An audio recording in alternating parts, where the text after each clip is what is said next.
an exclusive rare look at a highly sensitive and dangerous training operation involving the U.S. Navy. Tonight, we're taking you about 200 miles north of Alaska, in the middle of the Arctic Ocean. The training there for what's known as Operation Ice Camp. It's vital to national security for any potential future conflict with Russia or China, as ice thaws and new waterways open at the top of the Earth, sparking a race to control natural resources like oil and expand global trade routes. Now, China's already testing the waters there, sending a cargo ship on an 18-day voyage along Russia's northern coast to the UK last year, with the goal of connecting ports across Asia and Europe along Russia's northern sea route. Experts say it's a shorter trip than the current traditional route through the Suez Canal in Egypt, potentially cutting the distance for shipping between Europe and Asia by some 40%. Now, the sailors and scientists braving the frigid conditions, many aboard nuclear submarines, training in operations that include breaking through thick polar ice to test extreme under-ice stealth capabilities. Now, no other media outlet has been granted access like this, which NewsNation is bringing you in partnership with the hit YouTube series Access Granted. Sam Eckholm, Air Force veteran and host of Access Granted, standing by. Hello, Sam. Sam's going to be with us in a moment to share his perspective. But first, here's that look at the harrowing mission that is Operation Ice Camp.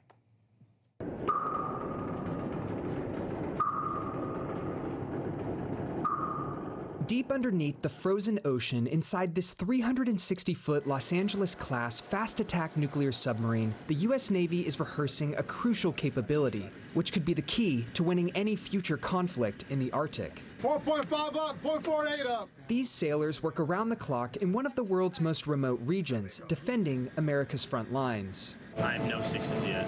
To these Navy sailors, this floating arsenal is also home. So you get 3 bunks in here. You can crawl into one, you'll kind of flop into one, and then you'll hoist yourself into the top one. I'm not the tallest officer, but I'm one of the taller ones, and I am foot to head, perfect. So it's about 6'3", 6'2". But if you're ever having trouble sleeping on a submarine, it probably means you're not working hard enough.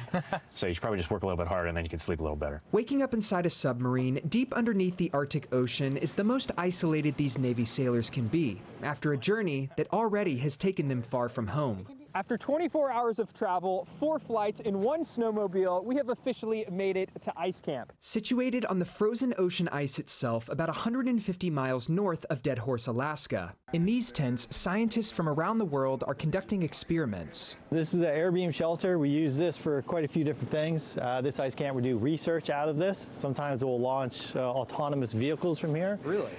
This camp, we're going to use it for divers.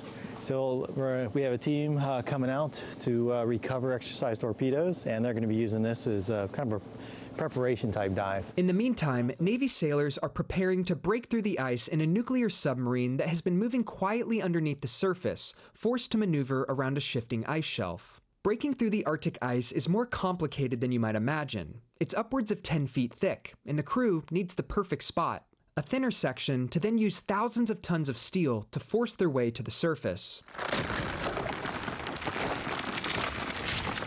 Very few people on Earth have ever seen this type of military maneuver up close, and it's never, at least publicly, been used in a real-world battle. But this capability will be vital to the U.S. military as this region of the world becomes more active and competitive between America's adversaries. For us to maintain a presence in the Arctic is just natural for our country. The U.S. interest here, it's a crossroads between the Atlantic and Pacific. The endurance that our submarines have lets us thrive in this environment and stay up here, study it, understand how challenging it can be in an environment, as well as the resources that the Arctic provides, right? And so it's in the best interest of the United States to have our presence here at our will. Allow me to introduce you to this. This is the USS Santa Fe, a Los Angeles-class fast-attack sub, and our home for the next 24 hours. On behalf of the entire crew of USS Santa Fe, welcome to the Iron Snake. Thank you so much. Commander Eric Knepper has been in charge of the USS Santa Fe since 2024, leading the submarine and its crew through deployments across the Indo-Pacific and the Arctic. And inside the control room, every sailor has multiple jobs. Typically, we'll walk around and rotate, making observations and looking at any contacts that would be nearby. There are over 150 people on board this submarine, and because it's nuclear powered, in theory, the sub can stay underwater indefinitely. This is really an endurance test for the United States Navy, right? And so this platform, as you said, is really what thrives here, right? Nuclear power allows us to operate here with the endurance, allows us to stay here on station as long as we want, and allows us to transverse from ocean to ocean. The only limit is when they run out of food. Let's try. Tendies are pretty good. Not bad, right? I heard this is like one of y'all's favorite meals. Each night? For the Arctic, right? For submarines, how much of the daily job changes? Because when you're underneath the ice, you're underneath the ice. Sure. But above ice, you can't have any surface ships here, right? So that's what's unique about you. So what changes operating here? Or is it the same? No, a lot does change, right? And so when I'm out in open ocean, operating off the coast of California, you know, I can come up to periscope depth at times. I can communicate as often as I want. This environment is a little bit more challenging. The water here, the way it works as far as sound, acoustic propagation, is different in the Arctic. Salinity plays a big part of that. I can't just freely come up whenever I want in order to bring in fresh air or to communicate with the rest of the world. We're under ice floes all the time. Wow, so cool, so fascinating. Sam Eckholm with me live. Sam, that was incredible. I could only imagine the experience. First off, thank you so much, and thanks for sharing it with us.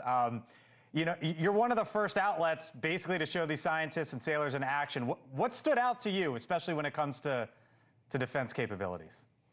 Well, I'll tell you, the first thing is I still feel like I'm thawing from that experience. That was the coldest environment I have ever been in. And the craziest thing is we're talking negative 30 degree, negative 40 degree temperatures. But as soon as you hop in that submarine, they have that thing climate controlled to 70 degrees. I was never so excited to get out of the cold and into a submarine than standing right there. But to answer your question, there is so much. I could go on and on. I think the biggest thing that stands out is just the technology behind this submarine. With the nuclear reactor, you heard it in the video, it can stay underwater indefinitely. The only thing limiting them is just how much food is on board. So this whole exercise I was out there covering was them practicing their capabilities to do those endurance sails where they're underwater for weeks at a time. And that's all possible with that nuclear technology and the skilled sailors that they have on board. Yeah, you talk about the sailors, and you think about this is their life, this is their job, this is what they do day after day down underneath the water, right? And we just went through this amazing weekend of America 250. What stood out to you about sort of the pride that they feel in all of this?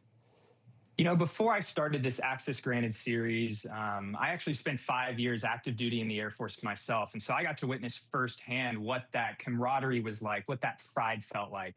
So when I went out there to embed with the Navy, I didn't know exactly what to expect. I hope it was going to be that same feeling, but you got to remember, these are people that are operating hundreds of feet below the surface of the earth or the surface of the ocean. At the same time, they don't have any contact with the outside world. So you'd think that would have some mental effect on them. But once we got down there, I was just so amazed to see how high the morale was, how dedicated they were to carrying out one of the most important missions in our military, helping protect us every single day. And I think that's a big theme of America 250 is that salute to service and the people who have just really protected us over the years. My big job with this whole series is to highlight those people that often don't get the spotlight shown on them. And I think this submarine episode is a perfect example of that. Yeah, you're normally not allowed to bring cameras down there. So when our team had the ability to do that, how cool. Yeah, it's incredible. It's awesome. I was gripped and captivated the whole time. 200 miles north of Alaska, middle of the Arctic Ocean. As someone who was born and raised in Florida and lived in 4 years in Michigan, Sam, my definition of cold is when you can no longer feel your ears, right? Like, I don't care what the temperature is. Cold is when you can't feel the ears. When you were there and you sort of hit on this, can you explain the cold? Like, what does that feel like there? Well, I do think that once you get past a certain level, whether that's negative 10, negative 20, it's just dang cold. You're not really feeling any other level of coldness. And for us, our camera crew out there, that's the thing most people don't realize. Our gear was freezing, batteries were dying. You know, we didn't know where this submarine was going to surface. So we were out there for hours trying to get some of those shots that you just saw. But I mean, what an amazing experience, and just truly grateful to the United States Navy for trusting us with this story. And so cool to work with you guys to bring it to as many people as possible, because that's our whole goal. Yeah, so where can people watch this? Other full episodes as well of Access Granted. And I wonder where you're going next.